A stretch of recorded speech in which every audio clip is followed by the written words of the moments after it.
Chapter 13, The Dumbphone Challenge. For many of you, the following may sound like it's coming from a caveman, but believe it or not, I once lived in a world that had never heard of a cell phone, let alone a smart one, or a watch that tells you how much weight you're losing while helping you boil pasta and file your taxes. When I was a kid, doctors only warned us about cigarettes, crack cocaine, and heroin. No one had the foresight to warn us about the impending dangers of screen time, texting while driving, and phantom vibration, not to mention the heart palpitations that arise when you drop a phone, misplace a phone, or leave the house without your phone. The majority of us have become slaves to our phones, watches, tablets, computers, and or whatever new device has been invented since this book came out. These machines are afflicting our attention span and inhibiting our ability to relate in person, and we are literally killing each other when we drive and use them. What gives?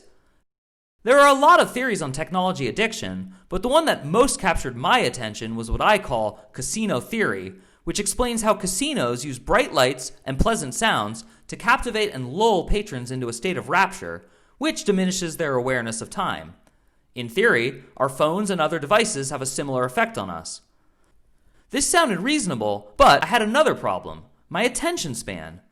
At that point in my life, I had developed a pathetic routine anytime I had a free minute.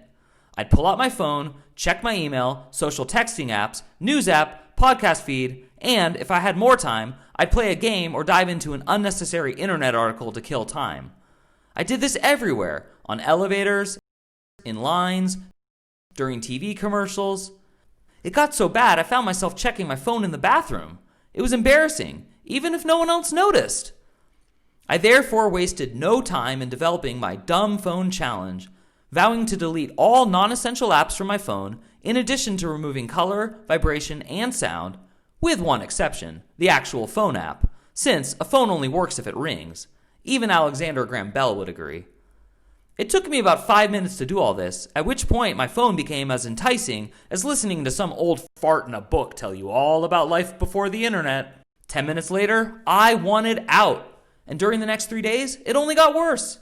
My metro commute was intolerable, grocery lines became a death march, and I found myself trying to catch sports scores by looking through the windows of sports bars. On day 4, however, things shifted, and I started to get used to my Dumbphone life. I stopped thinking about my phone, which gave me a sense of freedom. It was like the feeling you get after you return home from a long day at work and get to kick off your shoes and relax. There were certainly some negative aspects of this challenge, though. I couldn't show someone a photograph on my phone without launching into an explanation for its lowered brightness and lack of color, and picture texts and memes looked like they were from the Civil War era.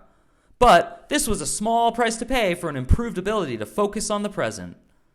Unlike some challenges that didn't work, I'm looking at you, cold showers.